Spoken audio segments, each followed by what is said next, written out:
할렐루야. 오늘 민수기 20장 말씀 함께 은혜를 나누겠습니다.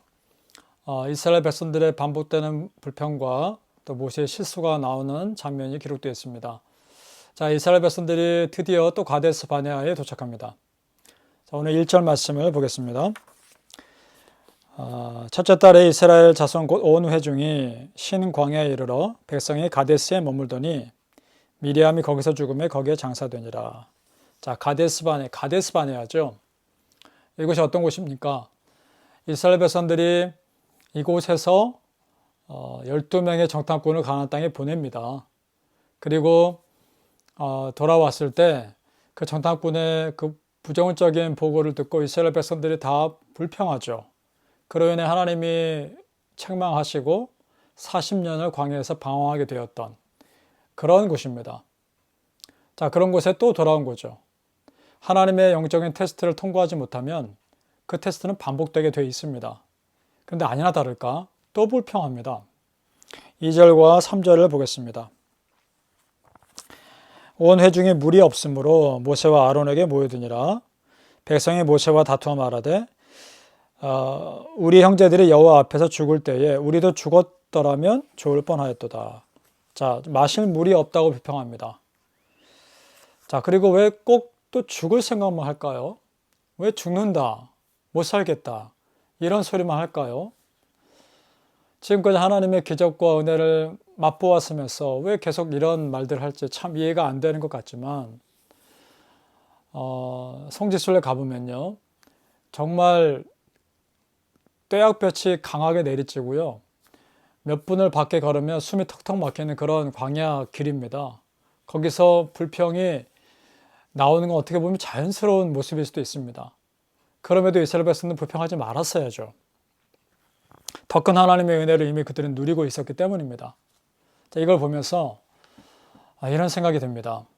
우리가 감정대로 사는 것과 믿음대로 사는 것 사이에 충돌할 때 우리는 참 감정대로 사는 걸 쉽게 선택한다는 겁니다.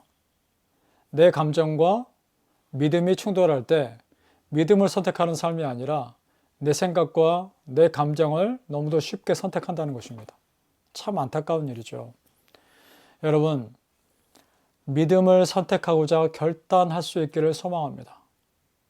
우리가 그래야 하지 않을까요? 저도 마찬가지고요.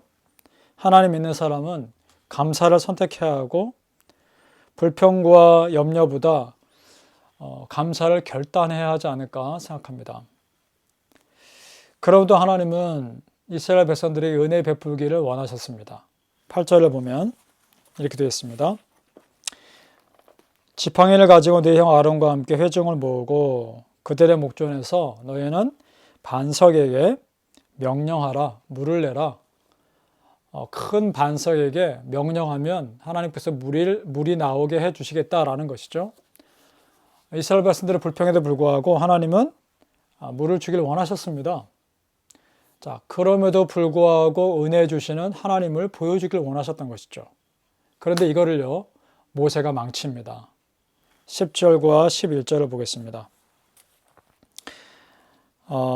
모세와 아론이 회중을 그 반석 앞에 모으고 모세가 그들에게 이르되 반역한 너희여 들으라. 우리가 너희를 위하여 이 반석에서 물을 내랴. 이스라엘 백성들에게 지금 모세가 화를 내고 있습니다. 이해가 됩니다. 늘 불평하고 하니까요. 그런데 너희를 위하여 우리가 반석에서 물을 내랴. 근데 마치 자기가 모세와 아론이 물을 내는 것처럼 얘기하고 있죠. 그럼에도 불구하고 은혜 주시길 위한 하나님의 그 참으심을 모세는 화를 내므로 인해서 망치고 있는 겁니다. 자기의 감정과 분노를 컨트롤하지 못하고 있는 것이죠. 그리고 11절에 보면 그의 손을 들어 그의 지팡이로 반석을 2번 치니 라고 되어 있습니다.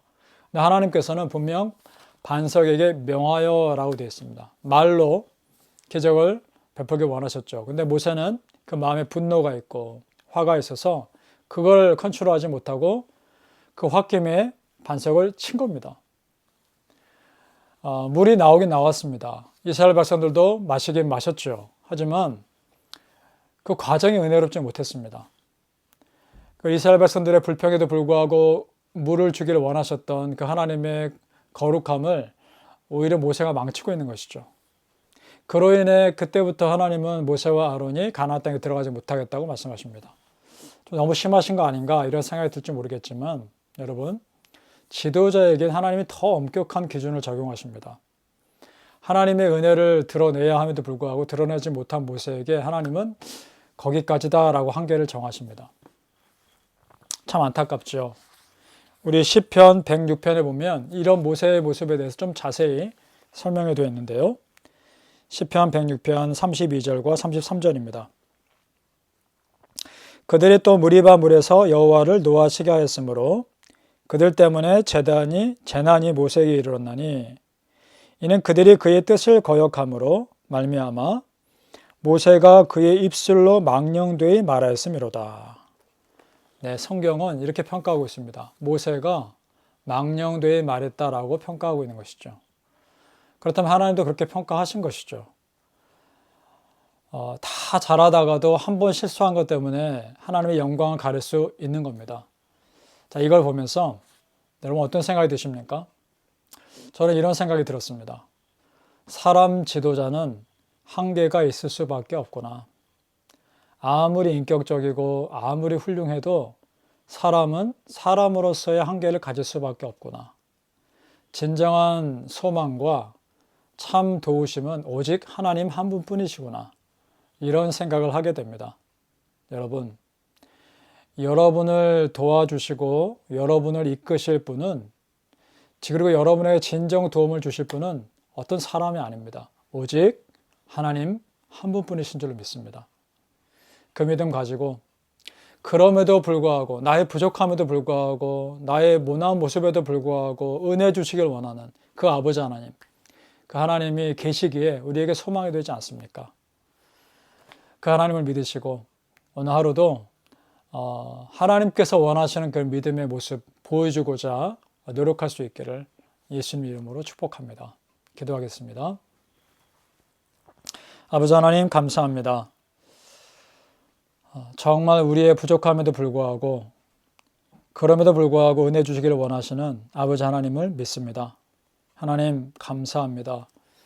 이제는 우리가 그 하나님 앞에 우리의 믿음을 더 보여드릴 수 있는 그런 성숙한 크리스천들 되게 하여 주옵소서. 예수님 이름으로 기도합니다. 아멘.